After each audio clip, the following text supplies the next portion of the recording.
Bienvenue sur Bulle de Bonheur, le podcast pour prendre le temps d'être heureux. Je suis Raphaëlle Defoucault, chercheuse inconditionnelle de Bulle de Bonheur. Aujourd'hui, nous vous proposons notre numéro 104. Le micro de Bulle de Bonheur est en France, à Nantes, cette semaine. Je suis avec Loïc de Chabot. Une fois de plus, vous allez le découvrir, les gens heureux ont aussi des histoires pleines de sens et tellement dynamiques. Bienvenue Loïc. Merci Raphaël de l'invitation. Très heureux d'être dans ton podcast. Nous aussi, ravis de pouvoir t'accueillir. Alors Loïc, tu as 42 ans, tu es marié et jeune papa d'une petite colombe qui a 18 mois. Après quelques expériences dans les médias en début de carrière, un magazine culturel, Télé Nantes, tu as été journaliste radio avec la présentation des Flash Info le matin sur Énergie. Une expérience bien formatrice qui a fini de confirmer ta passion de l'univers de la radio et donc du travail autour de la voix. Après une parenthèse professionnelle de 10 ans dans un autre domaine, la gestion de patrimoine, dans un grand groupe d'assurance en France, tu as décidé en 2020 de passer à l'aventure entrepreneuriale. Et tu as décidé donc de consacrer cette idée que tu as eue avec ta femme Stella en 2017, qui sont les souvenirs partagés. Ton objectif, c'est de regrouper tes compétences professionnelles, commerciales et communication et de les associer à un projet qui a du sens pour toi et qui est porteur de valeurs fortes. Alors, les souvenirs partagés, c'est quoi? C'est une petite boîte un petit peu magique dans laquelle chaque famille peut venir y déposer de bonnes histoires et de belles histoires qui méritent d'être transmises au fil des générations. Tu vas donc à la rencontre des grands-parents pour enregistrer leurs souvenirs en son ou en vidéo. Et aujourd'hui, les souvenirs partagés proposent 3 formats qui permettent de conserver ces moments précieux. Une boîte à souvenirs, un album et un cadre de photos en réalité augmentée. Donc, le podcast Bulle de Bonheur est propulsé par 2 minutes de bonheur. Allez, je change de regard. Donc, première question, Loïc, qu'est-ce qui te rend heureux dans ton quotidien? Qu'est-ce qui me rend heureux? On va dire, j'ai tout de suite pensé à ma fille, j'avoue, qui a 1 an et demi, qui s'appelle Colombe, qui a un peu bouleversé notre vie. Ce qui me rend heureux, je vais dire instantanément que ce sont les moments passés avec elle, que ce soit le matin. Alors elle est gardée par une assistante maternelle, sauf le mercredi. Mais si tu veux, le matin, bon, elle fait pas encore toutes ses nuits, donc souvent elle est avec nous le matin dans le lit, et la voir se réveiller, tout sourire, c'est assez incroyable, je trouve, de la voir grandir au fil des jours, de la voir s'émerveiller, de découvrir la vie, de la voir grandir. Le mercredi, c'est toute la journée, mais je trouve que ce sont des moments extraordinaires. Alors moi, c'est la première fois que ça m'arrive, donc je suis un peu tout émerveillé par ça. Première fois papa, et on a beau en parler avant, je pense qu'il faut le vivre vraiment pour ressentir les choses. Donc moi, on m'avait dit, tu verras, ça change la vie, mais encore une fois, le vivre vraiment pleinement, c'est complètement différent. Clairement, c'est sûr, c'est vraiment des moments c'est une rupture de vie en fait. J'en parle souvent quand j'accompagne des personnes justement qui sont nouvellement parents, c'est que c'est un petit peu toutes les cartes qui sont redistribuées. La liberté a un sens différent, tout est différent. Et du coup, je trouve que c'est intéressant. J'aime beaucoup ton témoignage de dire combien ça a bouleversé votre vie, l'arrivée de Colombe. Alors, ce qui me rend heureux dans mon quotidien, c'est vrai que c'est le fait d'avoir réussi à construire, à développer une activité que j'ai eue en 2017 avec mon épouse Stella, donc qui rassemble les valeurs auxquelles on croit, et un projet qui a vraiment du sens à nos yeux. Donc, c'est les souvenirs partagés. Comme tu l'as dit en introduction, l'idée, c'était juste au départ de se dire, voilà, les grands-parents ont tous des bonnes histoires. On connaît parfois plus ou moins bien leur parcours de vie. Et moi, c'est à travers plusieurs expériences avec des aînés, avec des grands-parents, plusieurs conversations que j'ai eues avec eux, je me suis aperçu qu'en fait, dans leur famille, leurs petits-enfants ou leurs enfants, il y avait des choses qu'ils ne connaissaient pas, tout simplement, notamment une grand-mère qui m'a quand même raconté des anecdotes assez incroyables sur la Deuxième Guerre mondiale, et comme quoi un Allemand lui avait pris la main pour la mettre à l'abri lors des bombardements de Nantes. Eh bien ça, elle n'en avait jamais parlé à ses enfants, figure-toi. Donc ça paraît assez incroyable, mais c'était la réalité. Et donc, j'ai une sorte de déclic en me disant, mais cette histoire-là, il faudrait quand même qu'elle se conserve et qu'elle se transmette dans votre famille au fil des générations.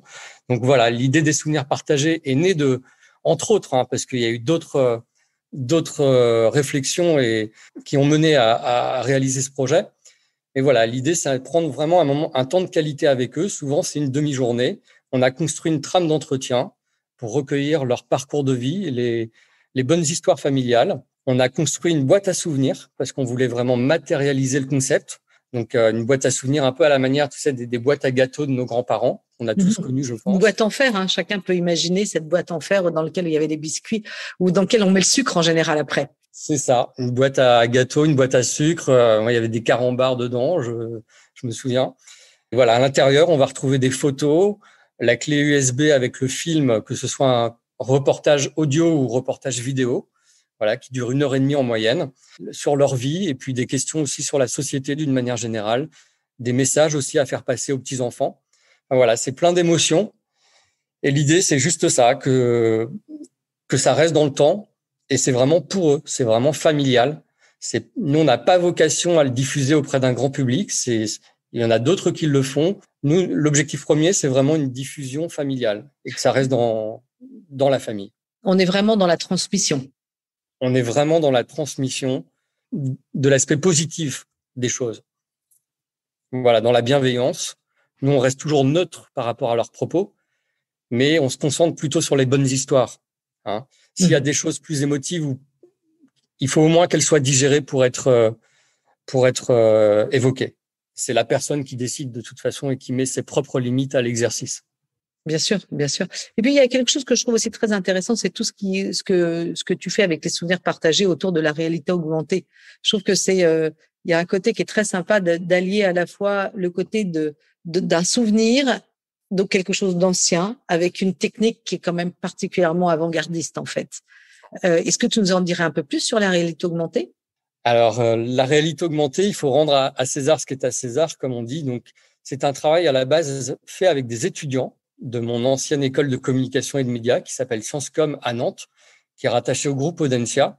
Donc, on a fait un travail avec une promotion. Plusieurs groupes d'étudiants ont travaillé sur les souvenirs partagés. L'idée, c'était de rajouter une technologie innovante. Donc, il y a eu plein d'idées. Et un des groupes a mis sur la table la réalité augmentée, que j'ai un peu découvert à ce moment-là, à ne pas confondre avec la réalité virtuelle, qui est complètement différente. Réalité virtuelle, c'est plus vous avez des lunettes ou un casque sur les yeux et vous voyez une scène en 3D.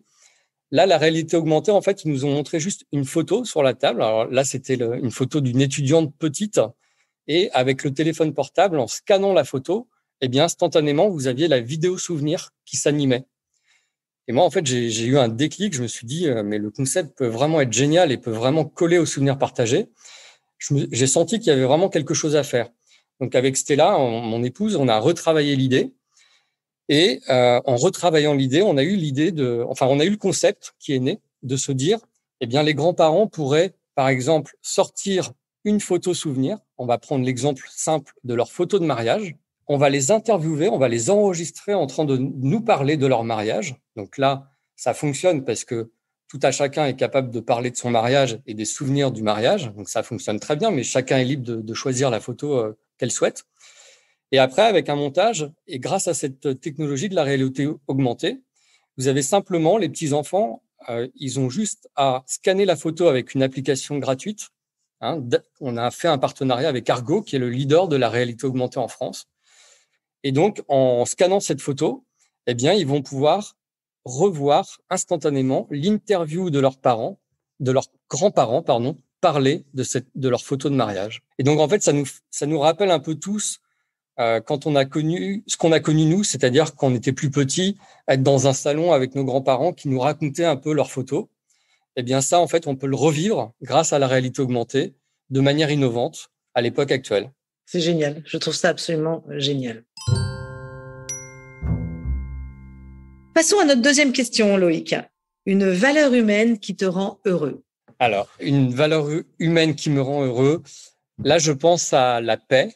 Je vais encore parler de ma fille Colombe. On l'a appelée comme ça parce que c'est le symbole de la paix, Colombe. Et pour moi, ça a vraiment une signification forte. Je trouve c'est peut-être un peu bateau de dire ça, mais je le pense sincèrement qu'on est dans un monde où, voilà, c'est pas simple. Il y a eu l'histoire du virus.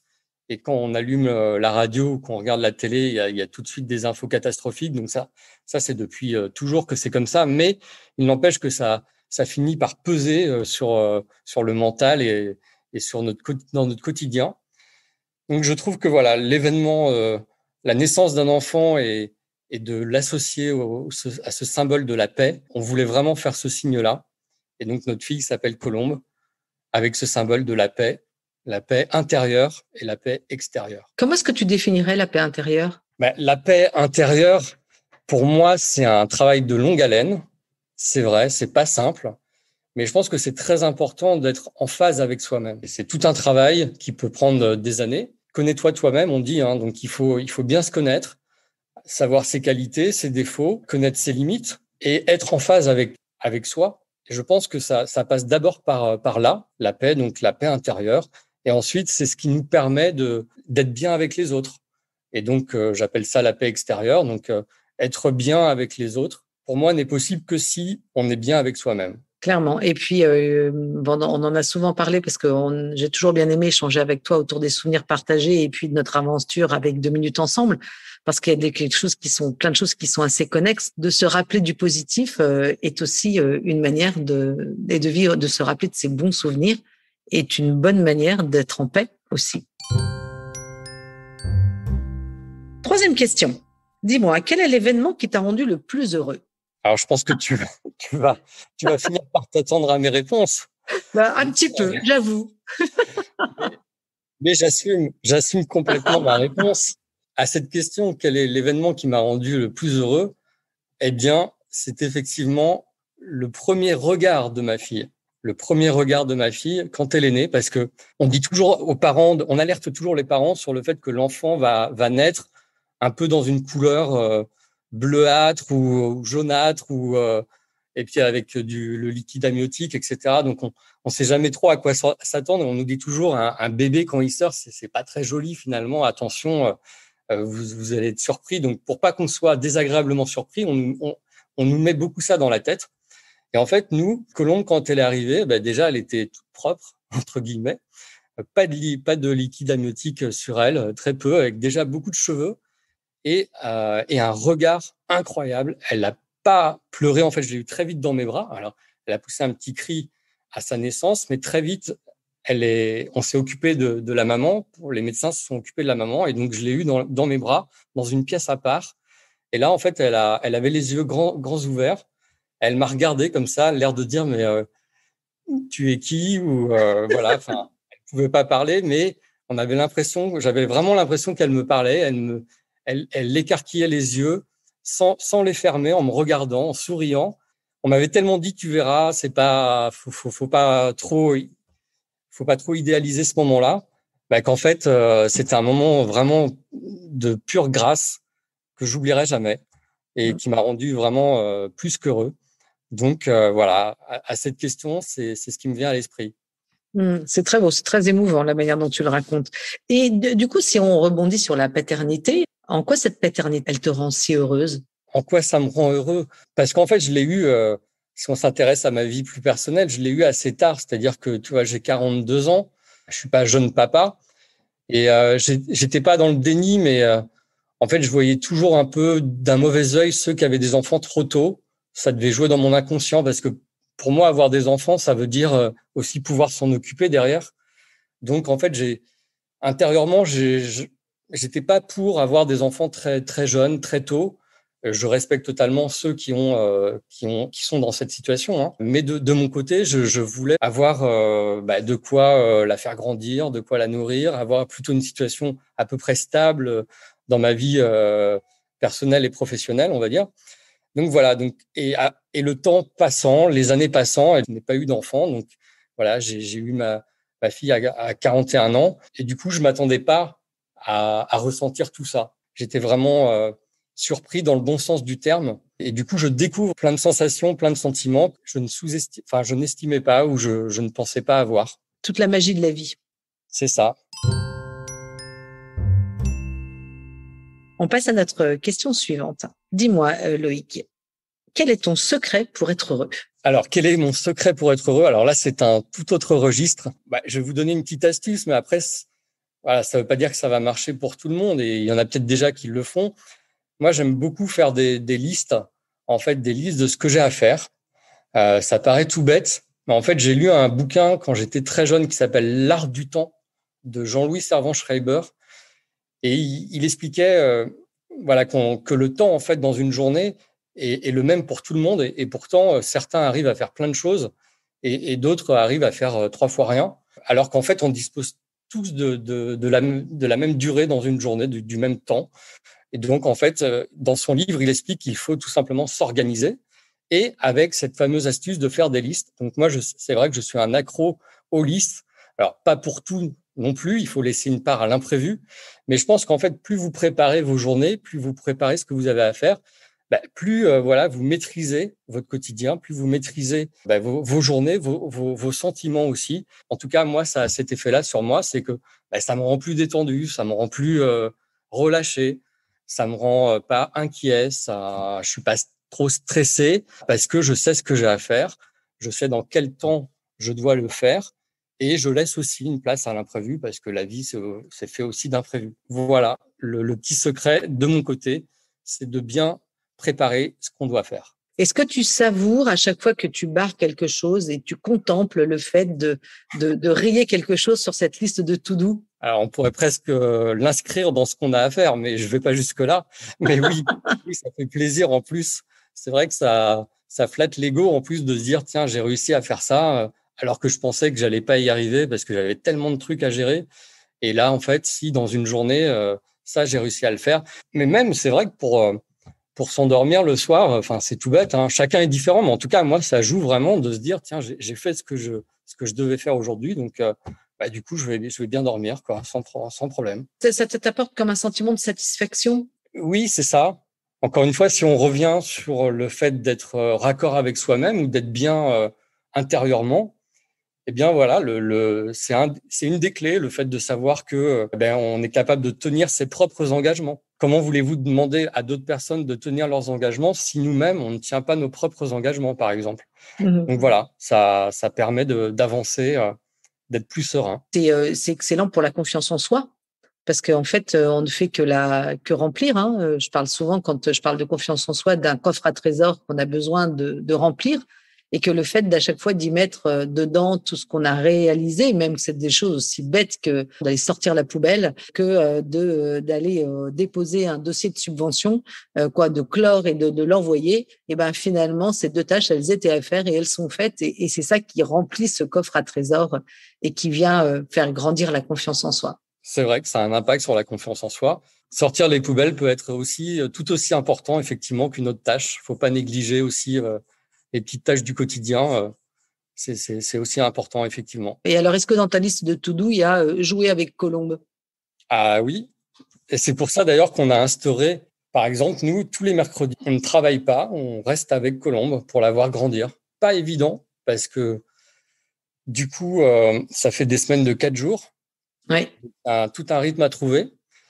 Mais je pense qu'on le regrette pas parce que combien de parents dire j'ai pas vu mes enfants grandir. Voilà, moi je sais qu'avant je travaillais dans un grand groupe d'assurance. Voilà, j'ai entendu beaucoup de discours et des gens voilà qui passaient leur carrière en numéro 1, en priorité et du coup qui me disaient moi mes enfants c'est vrai que je les ai pas vus grandir pour X ou Y raison. Voilà, moi si possible j'ai envie de voir ma fille grandir. On va mettre les moyens pour la voir grandir. On revient à cette cohérence dont tu parlais au début et cette paix intérieure, puisque tu fais les choses en fonction de ta cohérence et ce que tu aimes. Et hop, je me lance. Quels sont tes 3 synonymes de bonheur? Alors, mes 3 synonymes de bonheur, je dirais la joie, parce que je pense qu'il faut être, il faut être dans la joie de vivre au quotidien, tant que faire se peut. Je dirais la paix, pour toutes les raisons que j'ai évoquées dans cet entretien avec toi aujourd'hui. Pour moi, la paix, c'est donc encore une fois, on a appelé Colombe pour ce symbole de la paix, mais je pense que la paix intérieure et la paix extérieure, comme je l'ai dit, et puis la sérénité comme synonyme de bonheur. Je trouve que tout ça est lié. Donc la joie, la paix, la sérénité. Voilà mes 3 synonymes de bonheur. Super, écoute, c'est magnifique, magnifique. On passe à notre dernière question, Loïc. Dis-moi, en 2 minutes ce que tu as envie de proposer à nos auditeurs pour qu'ils soient plus heureux. Alors, ce que j'ai envie de proposer à ceux qui nous écoutent, à la rigueur, ça serait un petit défi. Le défi que je peux lancer à ceux qui nous écoutent, ça serait de lister sur une feuille blanche plein de défis qu'ils n'ont pas encore réalisés, des idées, des envies, d'aller, je sais pas, de gravir l'Everest ou autre, ou plein de choses dans ce style-là. Enfin, plus ou moins fort, parce qu'on a tous notre notion d'importance. Hein. Ça peut être des choses plus simples, mais qu'on aurait voulu faire et qu'on n'a pas réalisé à ce jour. Moi, pour te prendre un exemple, j'ai toujours voulu être journaliste radio. J'ai fait des études commerciales. À la fin de mes études commerciales, j'ai dit que je voulais être journaliste radio. Ça n'avait rien à voir. T'imagines bien la tête de mes parents. Pourtant, je l'ai fait. Voilà, je regrette pas de l'avoir fait. Mais tout ça pour dire, voilà, ceux qui nous écoutent, faites des listes. Après, prenez du recul. Quelques jours après, vous relisez votre liste. Vous pouvez en choisir un de ces projets-là. Et voilà, vous dites celui-ci, allez, sous l'année qui vient, je vais le réaliser. Alors, il faut que ça soit quand même crédible et cohérent avec votre vie actuelle.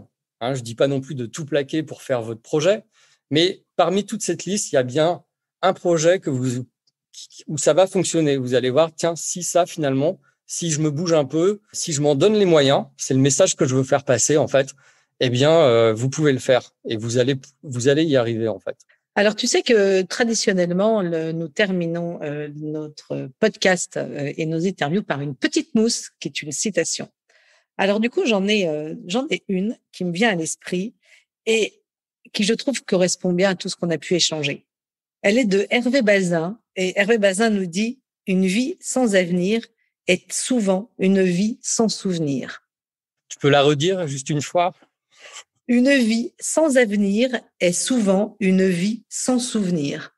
C'est une très belle phrase qui me fait penser aussi à la phrase suivante, le temps fera les souvenirs. Ça se rejoint un peu dans le sens où oui, les souvenirs, c'est ce qu'on a vécu, bien sûr, mais c'est aussi les souvenirs qu'on va pouvoir créer pour demain. Complètement.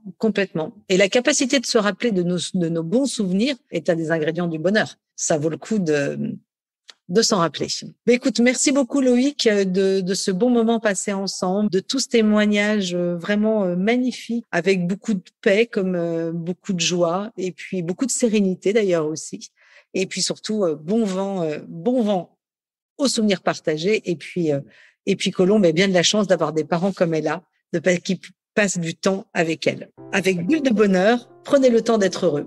Merci beaucoup Raphaël, merci de ton invitation et bon vent aussi à 2 minutes de bonheur. Merci pour votre écoute. Si vous avez aimé, dites-le nous avec 5 étoiles, laissez vos commentaires et envoyez des bulles de bonheur à vos amis et partagez ce podcast. Inscrivez-vous à la newsletter en allant sur notre site 2 minutes de bonheur pour être notifié des prochains épisodes. C'est aussi très facile de nous trouver sur les réseaux sociaux, Facebook et Instagram. Il suffit de chercher 2 minutes de bonheur. Bulle de bonheur est propulsée par 2 minutes de bonheur, des outils pour créer du lien et prendre le temps d'être heureux.